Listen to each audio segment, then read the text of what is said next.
let's connect now with Caroline Malone. She is standing by near the bridge in Baltimore.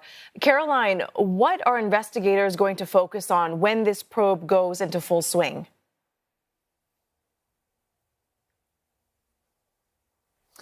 Well, the National Transportation Safety Board have a team here in Baltimore already. They've flown in just a few hours after the accident happened to look into really every detail of what happened leading up to this accident and of the history of the container ship itself. They're going to be looking into previous safety checks of the container ship. There is some suggestion that this container ship may have had some issues in previous safety checks, so they're going to be looking into that as well.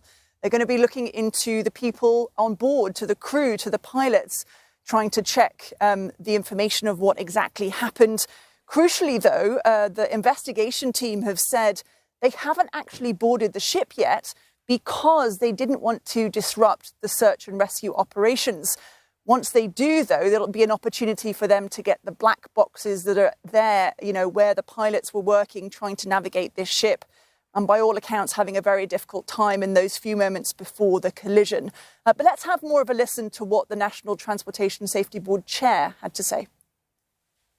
Part of our investigation will be how was this bridge constructed? It will look at the structure itself. Should there be any sort of safety improvements?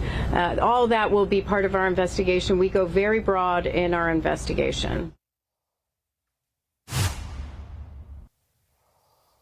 So very broad investigation, and it could take a long time as well. The suggestion being it could be up to 18 months before they're able to conclude this type of investigation because it is so vast and so wide and so much information will be needed to really get to the bottom of what happened here. We do, of course, have some suggestion that there were issues with electrics on board the ship, and we could see that in some of the videos of what that happened before the collision with the lights going on and off the ship.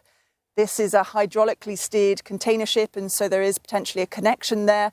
We know also that some of the pilots on board are specialist pilots. They've come from the Baltimore port, and that's pretty normal practice to have specialist pilots to help this type of massive container ship get out of port until it gets into sea. So all of that will be something that the probe and the investigation looks into. Caroline, what impact is the accident, and the consensus seems to be that this is an accident, going to have on port operations as well as supply chains?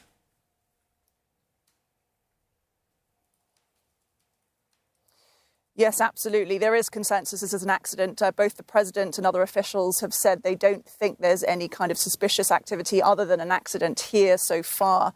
But it is likely to have a huge impact on many different levels. First of all, this is a bridge where something like 30,000 people actually cross every day. Usually it's a major bridge to get people to and from the city of Baltimore. Now, there are two tunnels that actually help people get under the water to some of the same places. But being such a busy bridge, we're going to see a lot more traffic and congestion around this city just on a very practical level. This bridge itself is also, a very iconic bridge. It was built in the 1970s. The residents here have talked about it being something that they identify with the city of Baltimore. In fact, people around where we are in this park across the bay have been coming to look at the scene and talking about how shocking it is to see this type of scene. And also, the fact that ships clearly can't get through this bridge now. The port itself is going to be impacted. This is one of the busiest ports on the east coast of the United States, particularly for the movement of automobiles and also construction material, one of the biggest in the United States for that. So there is likely to be a knock-on impact on supply chain issues as well. Both President Biden and the Transport Secretary, Pete Buttigieg, have spoken about their concern for this.